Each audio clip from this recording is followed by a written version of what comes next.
네, 이항영의 월가이드입니다. 오늘은 미 증시가 휴장인 만큼 한국 투자자들이 가장 궁금해할 글로벌 이슈를 더 심층적으로 살펴볼 수 있는 기회를 가지겠습니다. 이항영 위원님과 함께합니다. 위원님 어서 오십시오. 네, 안녕하세요.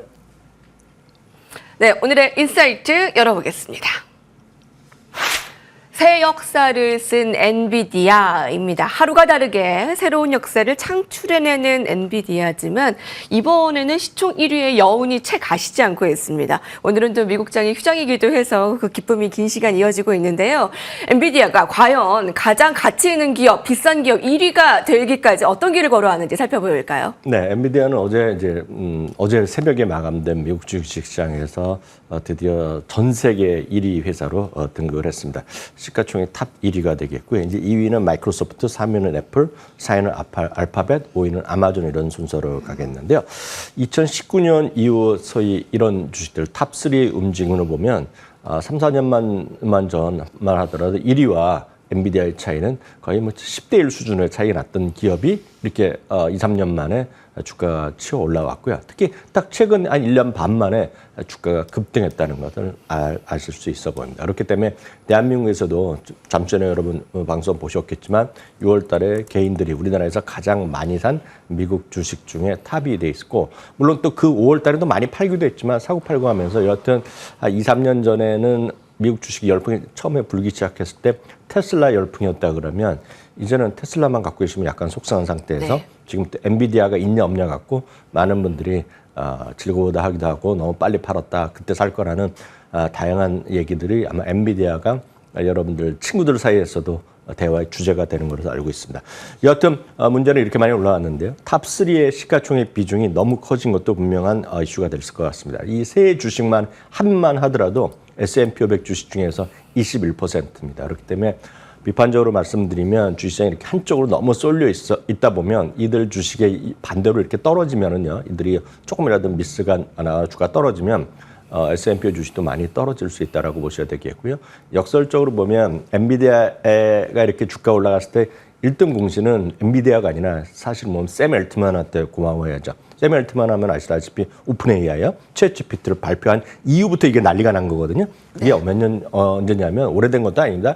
2022년 11월이었습니다. 그때 처음으로 이제 론칭을 발표하고 2년도 채 되지 않았어요? 안 됐죠. 그리고 작년 3월에 이제 그걸 활용한 마이크로소프트에서 이제 서비스를 이제 본격적으로 보이면서 이 난리가 났는데요. 사실 그 이후에 주가 움직임이 그런 AI로 관련된 주식에 다 빼면은요. 지금 주식시장은 S&P 500이 5,400이 아니라 4,200도 안 됩니다. 지금이야. 그만큼 AI와 관련 주냐 아니냐에 따라서 주식시장이 극명하게 차이가 났고 있느냐 없느냐에 따라서 정말 이렇게 크게 바뀌어왔고 처음에는 이제 마이크로소프트 같은 것도 영향을 받았지만 그 이후에 보면 완벽하게 엔비디아가 그 모든 것의 출발이었다라고 보시게 되기 때문에 젠수랑은 진짜 샘 엘트만을 모시고 다녀도 될 정도로 큰 역할을 한 것은 샘 엘트만이었다는 것도 여러분 아시면 좋을 것 같습니다. 연역을 잠깐 말씀드리겠습니다. 이게 엄청 오래된 회사도 아닌데 알고 보면요. 1993년에 젠수랑이 친구들이랑 이제 만들었고요. 뭐 그 전에 보면 뭐 여러 가지 일을 했었죠. 이번에 아시다시피 대만에서 나왔지만 또 잘한 것은 또 타일랜드에서 자랐고 그다음에 미국에 제가 알기로는 7살에 간 걸로 알고 있거든요. 네. 부모님이 가면서 갔고 뭐 있지만 그때 보면 유명한 일화들을 이제 많이 보신 분 계실 것 같습니다. 그래서 아마 젠수랑 아마 윈전 뭐 전기전 많이들 이제 또 미국에서 팔리고 있고 막 관심 있을 텐데 처음에 이제 이민을 가니까 영어를 못할 거 아닙니까, 애가요. 그러니까 하루에 뭐 10단어를 무조건, 10단어, 100단어씩 무조건 엄마, 아빠가 외우게 시켰다 그런 얘기도 있고 할 정도로 하여튼 젠수랑의 어린 시절은 정말 아시안의 그런 이민자의 삶을 그대로 보여줬다라고 보셔야 되겠고요. 그럼 비슷한 스토리입니다. 알고 보면 약간 당숙 관계가 리사 수거든요. 지금 AMD. 그러니까 그분도 뭐 비슷한 그런 삶의 스토리를 보셨다고 보셔야 되는데 참고적으로 1993년에 그 참고적으로 말씀드리면 재미삼아 말씀드리겠습니다. 그냥 오늘은 주시장이 없었으니까요. 네. 많은 분들이 미국에서 그 창업을 하면 대부분이 거라지 같은 차고에서 했다는 얘기를 많이 듣습니다. 그리고 아니면 조그만 방에서 만들었다는 얘기 많이 들으셨잖아요. 그래서 스티브 잡스가 어디서 창고에서 만들었다 그런 얘기했는데 이분은 이거 아시는 분 계시겠지만 우리나라에서 유명한 뭐 레스토랑 뭐 그렇게 비싸지 않은 레스토랑 보면 우리나라 뭐 백종원 씨 하는 레스토랑 같은 거 많이 있지 않습니까? 그런 것 중에 하나가 미국에서는 소위 패밀리 레스토랑이 가장 파퓰러하고 오래된 버전 중에 하나가 데니스라는 레스토랑이 있습니다. 네. 우리나라도 한때 들어왔었다가 지금 없는 걸로 알고 있는데 캘리포니아에 있는 데니스 레스토랑의 한 구석에서 만들었다는 겁니다. 친구들이. 그러니까 그 정도로 시작했는데 이렇게 커진 회사가 바로 젠스랑이 만들었던 엔비디아였다고 보셔야 되겠고요. 그때만 해도 컴퓨터 게임을 아는 정도의 사람들만 네, 그랬었죠. 알고 있는 엔비디아였는데. 네, 그랬었죠. 예. 네. 그리고 이때는 처음에는 이제 그 뭘 모방했냐면 우리도 인텔 같이 되겠다 뭐 이런 얘기 했던 거가 바로 엔비디아라고 보셔야 되겠습니다. 그래서 1999년엔 상장을 했고요. 그다음에 계속해서 GPU란 걸 나오면서 2015년 16만 하더라도 소위 GPU. 그래서 GPU가 있는 사람과 없는 사람이 게임을 하면 차이가 난다. 이 정도였죠. 그런데 지금 이제 인공지능에 붙으면서 HBM이 붙으면서 이제 활발 타아 올라온 그런 회사라고 보셔야 되겠습니다. 차트로 이 엔비디아의 지금 현황을 간단하게 몇 가지만 살펴보도록 하겠습니다. 엔비디아의 시가총액 그림 보여드리겠는데요. 이게 상장한 1999년에 상장했기 때문에요. 그 이후의 흐름 상당히 보면 이제 그래프에다 보니까 의미가 없는 수치였다가 2년 만에 이제 주가가 급등하면서 시가총액이 올라온 거. 그러니까 항상 오른쪽 위에 보시면 되겠고요. 그다음 이제 매출입니다. 매출도 기하급수적으로 증가하고 있겠습니다. 여기 모든 숫자들은 어저께까지 한 리얼타임 숫자를 갖고 만든 거기 때문에요. 그래서 팩트라고 보시면 되겠습니다. 이것도 급증했고요. 모든 주가는 우리나라랑 미국이랑 가장 큰 차이가 여러분 한번 아셔야 되겠습니다. 우리나라는 매출이 안 나오더라도 이익이 심지어 적자라고 하더라도 그리고 이런 것들이 대부분의 비판적으로 얘기하는 사람들 요즘도 보면 닷컴 버블이랑 거의 똑같다는 얘기하고 있는데요. 닷컴 버블 때는 대부분 적자 기업이었고요. 매출이 없었다는 것만 이해하시면 되겠습니다. 엔비디아의 매출, 그다음 두 번 이 그림은 이익입니다.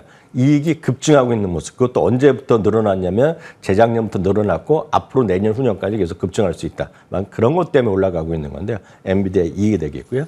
다음은 엔비디아 이익은 이제 주식 수로 나눈 주당 이익이 되겠는데요. 주당 이익도 급증하고 있는 걸 보시면 좋을 것 같고요. 그 다음은 이제 엔비디아의 주가 추이가 되겠습니다. 주가 추이가 지금 보면 상당히 이제 최근에 빨리 올라갔기 때문에 이제 다시 거의 50배 수준까지 와 있는데요. 50배 수준이면 지난 작년에도 딱 47배, 8배, 딱 360일 전에요. 그렇기 때문에 주가랑 밸류에이션이랑 약간 다른 겁니다. 그래서 이익이 조금 더 올라가면 또 밸류에이션 또 낮아질 수 있는 그런 그림이라고 보셔야 되겠습니다. 제가 그저께 그런 얘기를 했더니 댓글창에서 이해가 안 되신 분이 계신다고 얘기한 걸 제가 댓글에서 봤는데 다시 한번 말씀드리면 PR은 12개월 예상 실적 기준은 PR이기 때문에 지금의 PR도 중요하지만 작년의 PR인데요. 지금 작년의 PR과 지금의 PR은 거의 차이가 없습니다. 약간 지금 다시 높아졌을 뿐이기 때문에 그만큼 밸류에이션은 계속 주가랑 상관없이 밸류에이션을 더 볼 필요가 있다라는 말씀 드리겠고요. 다음은 그런 이 회사가 얼마나 버블일 수 있냐는 것인데요. 이 회사의 보유 현금 및 등가율만 보시겠습니다. 보유 현금 및 등가율이 이미 이 회사가 지금 300억 달러 정도의 현금을 갖고 있습니다. 그래서 엄청난 현금도 현금 부자 대열까지 들어서 있다라는 얘기죠. 그러니까 현금이 이렇게 있다 보니 뭐 예를 들어서 자사주도 꾸준히 사고 있다는 거 많지는 않지만은요. 그리고 배당 같은 것도 아주 쥐꼬리만 크지만 배당도 지급하고 있고 앞으로 배당도 늘릴 수 있고 자사도 늘릴 수 있는 개연성이 있다고 보셔야 되겠습니다. 여러 가지 페이턴트도 갖고 있고 그 어떤 보유 자산이 늘어나다 보니까 다음은 순자산 추이를 보겠습니다. 순자산도 기하급수적으로 늘어나고 있고요. 반대적으로 하나 떨어지는 것이 주식 수가 완만하게 줄어들고 있죠. 이게 바로 대한민국 주식과 미국 주식의 가장 큰 차이라고 말씀드렸습니다. 자사주를 하고 그다음에 자사주를 통해서 매입을 통해서 네. 주식 수가 줄어드는 것이 미국 시장의 가장 큰 특징, 주주 친화 정책이라고 보셔야 되겠습니다. 다음은 엔비디아 실적을 한번 전망해 보겠습니다. 2025년, 2026년, 2027년입니다. 제일 위가 밝은 하늘색이 되겠는데요. 2027년에 매출 전망이 여전히 나오고 있다라고 보셔야 되겠습니다. 어떤 분들 왜 2025년부터 나오냐 그러는데 지금 엔비디아는 회계가 지금 이미 2025년 회계년도가 시작됐기 때문에 2025, 16, 27입니다. 저 수치가 저런 수치가 있고 없고가 미국과 한국의 가장 큰 차이라고 말씀드렸습니다. 다음은 주당 이익입니다. 주당 이익도 전망치가 계속 올라가고 있는 그런 이익이 되겠고요. 또 이자 비용, 법인세 비용 차감 전 이익이라는 EBIT라는 것이 있는데요. 이것 역시 급증하고 있는 그런 모습이 되겠습니다. 다음은 월가의 투자 의견입니다. 다시 한번 강조드리지만 미국에서 애널리스트들의 의견을 여러분들이 좀 중시하실 필요가 있다 없다를 꼭 중시하셔야 되겠습니다. 어제도 제가 미국에서 소위 Z세대의 투자 의견 이런 것도 확인해 드렸지 않습니까? 그게 중요하다 말씀드렸습니다. 한국에서는 일단 투자 의견을 무시하거나 오히려 반대로 하는 것을 자랑스럽게 얘기하는 분들을 주위에 친구분들, 지인이 있을 텐데요. 그건 한국은 뭐 그렇게 하건 말건 냅두시고 미국은 그렇게 하시면 큰일 난다라고 말씀드립니다. 엔비디아가요. 지난번에 1분기 실적 발표, 우리 식으로 보면 1분기 실적 발표한 이후에 최소한 33군데 이상이 목표 주가를 올려놓은 그런 모습이 되겠고요. 어저께 혹시 뉴스 보신 분 계시겠지만 로젠빌렛은 목표 주가를 200달러까지 올려놨습니다. 너무 과도한 생각 있을 수 있겠지만 저희는 그런 최고치, 최대치가 아니라 어떤 컨센서스가 올라가느냐 안 올라가느냐 보여야 되는데 그 다음 그림 보여드리면 컨센서스의 목표치가 꾸준히 올라가고 있는 그런 그림으로 이해하시면 이 주식을 단기적으로 대응하면 답이 안 나오죠. 어떤 주식이든 간에. 단기적으로 보지 마시고 장기적으로 엔비디아의 어떤 꿈꾸는 건 세상이 상당 기간 좀 이어질 수 있다는 그런 쪽을 생각하신다 그러면 지금은 서둘러서 매도보다는 여전히 조금씩 모아가는 게 맞다라고 보여드리고 싶고요. 다만 엔비디아랑 오늘 사갖고 뭐 다음 달에 무조건 벌겠다 이런 분들은 답이 잘 안 나옵니다. 미국 주식에선 접근을 길게 보셔야 되겠고요. 굳이 그렇게 걱정하시거나 이런 분들 입장이라면 늘 말씀드리자면 ETF라는 것이 다음 단계로 가장 좋은 선택이라고 보겠습니다. 엔비디아가 꽤 많이 들어있는 ETF로는 몇 가지 말씀드리겠습니다. 가장 먼저 우리가 익숙한 것은 SMH라는 거죠. 반도체 지수 ETF가 되겠는데 여기에는 엔비디아가 24.6%가 들어가 있습니다. 그래서 엔비디아가 꽤 많이 들어가 있는 반도체 대표 ETF라고 보셔야 되겠고요. 비슷한 거가 SOX라는 게 있습니다. SOXX라는 것도 있습니다. 다음은 미국에서 소위 성장주인데요. 성장주인데 다양한 분야에서 세상을 뒤바꾸려는 혁신적인 테크 섹터를 모아놓은 것이 테크비라고 있습니다. 이때부터 저희가 수차례 말씀드렸는데요. 여기에도 엔비디아가 한 9% 정도 들어가 있겠고요.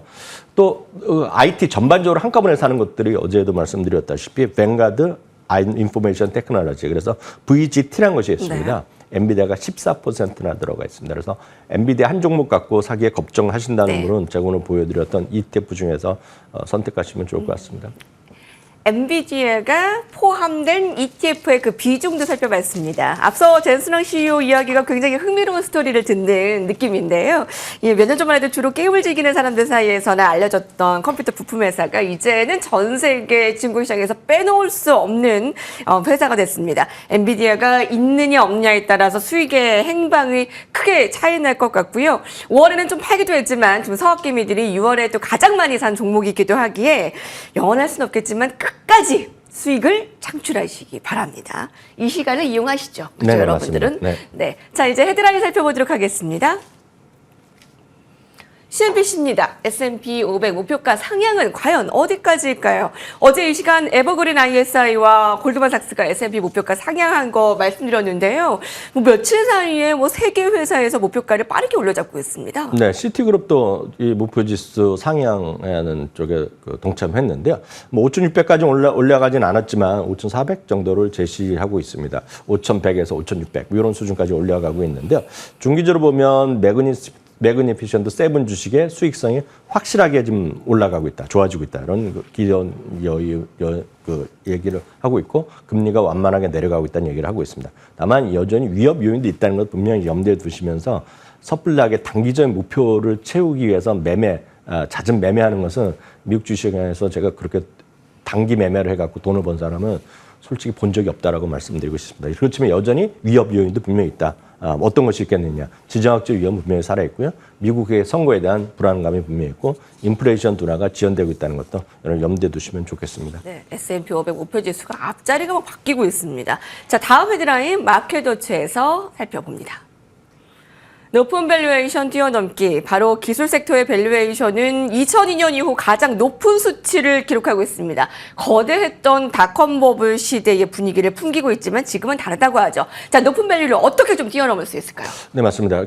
기술주가 지금 엄청나게 지금 달리고 있다는 것은 S&P 500 지수 대비 그런 상대적인 지수를 보면 지금 최고 수준까지 올라와 있습니다. 2002년 이후. 그러니까 닷컴 버블이 이제 막 주저앉는 이후에 최고 수준까지 올라가기 때문에 이 그런 기술주의 PR이라든가 기술주의 어떤 밸류에이션 비중이 높아진 거를 뭐라고 그럴 사람은 하나도 없어요. 분명히 많이 올라간 건 사실인데요. 그렇다고 해서 이 주식을 한꺼번에 놓치냐? 이런 건 분명히 아니라고 말씀드리고 싶고요.